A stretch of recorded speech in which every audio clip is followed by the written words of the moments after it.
Good morning, and thank you all for coming. My name is Rebecca, and my Dharma name is Wan He.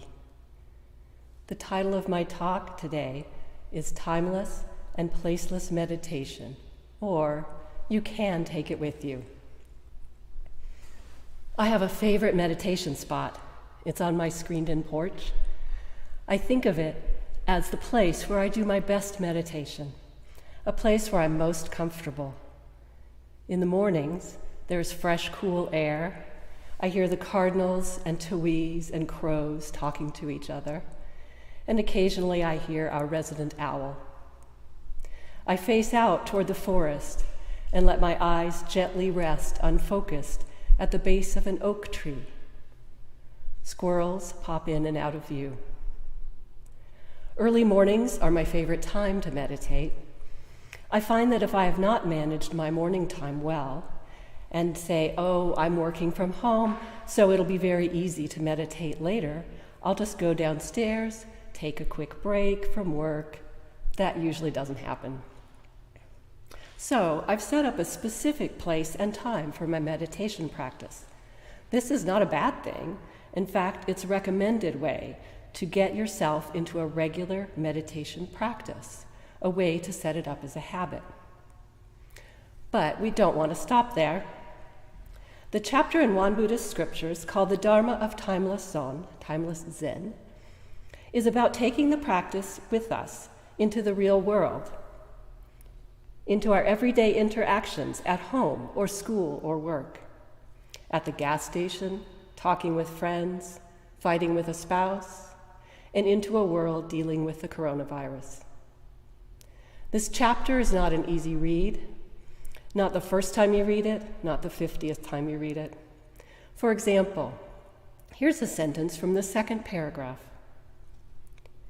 If people intend to practice genuine song, they first should take true voidness as the substance, and marvelous existence as the function, and externally be unmoving when in contact with myriad sensory conditions, and internally keep the mind unsullied like empty space. These concepts, like true voidness, marvelous existence, and others mentioned later in the chapter, like freedom of mind, original true nature, can be really off-putting, especially if you are not a philosophy major, or if you approach things like I do and just think, okay, fine, what can I actually do about this? But what I'd like to leave you with today is the idea that you actually can do something, and that it is a reachable, attainable goal. Also, that there is no real magic to it. Any one of us can learn how to practice timeless and placeless meditation. Bear with me as I give you a very layperson's summary of the chapter. The chapter starts out by saying that meditation on and off the mat is a practice. The ultimate outcome is freedom of mind, achieved by understanding our true nature. Understanding our true nature means that we recognize the relationship between true voidness and marvelous existence. We keep our mind tamed at all times and in all circumstances. No action in action, no rest in rest. In other words, we are always alert, in touch with our true nature, and can find our calm center at any time. The aim is for our mind to not abide in any one place, to be unmoved regardless of the situation. And while this seems hard, everyone has the capacity to do this, because we all possess a Buddha nature. The chapter continues by saying that taming the mind is not easy. It's a gradual training. We persevere in the face of pushback from others and from our own egos. We fight to the bitter end. We also take every chance to practice. And each time we meditate, we get stronger. We need to keep testing ourselves to see how we're doing.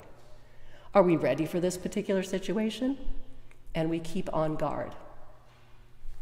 Many years of practice leads us to be centered like an iron pillar, We are fully defended. Nothing can freak us out.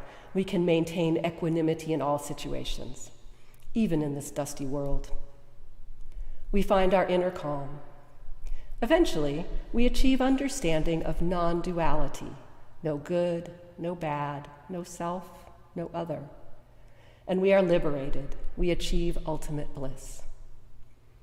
The chapter goes on to explain that we don't need to be monks sitting alone at the top of a mountain to attain timeless Zen. In fact, it cannot be reached this way. We need a sangha, a support group, if you will. And we need to practice not only during sitting meditation, but at work and with our families and with our enemies and everywhere. But we must practice everywhere, not just on the mat. It's not useful otherwise. Our ultimate goal is to serve others. The final sentence in the chapter simply states that when we are at rest, we should remove distracting thoughts and focus on the one mind. When we are active, we should remove wrong thoughts and actions and nurture right thoughts and actions. So, as I said, the chapter is profound and challenging, but as with everything, a little practice, a little study, and some persistence can pay off, and we can get some glimpses of understanding. Let's take a closer look at two of these concepts: true voidness and marvelous existence. These concepts are complementary. True voidness can be described as the original source of all things in the universe and the original nature of all sentient beings. In other words, our original true nature. In this realm, there is no birth and death, no cause and effect, no change at all.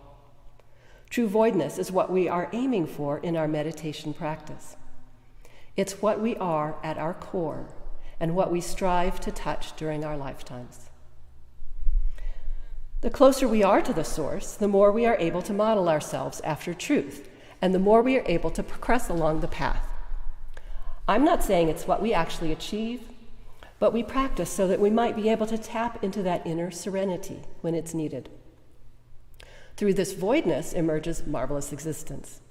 Marvelous existence is everything we see, hear, smell, taste, touch, and know. It's oak trees and slugs and disease and mockingbirds and roof shingles and money. And this interplay between true voidness and marvelous existence is described as creative transformations that freely conceal and reveal themselves throughout all things in the universe. So, what can we do about all this? Are there practical applications? When I read this chapter, I tend to envision the kind of person described here as lofty, so far beyond my reach. But with careful reading and with some determination and support from other people who are also learning to practice, we realize that there is no unattainable magic here. Our minds like to be busy. We tell stories about ourselves and others. We compose to-do lists and emails. We have inner dialogues with our enemies. We also use our minds to think about complex concepts and solve challenging puzzles and figure out if there's enough stuff in the fridge to make a good sandwich.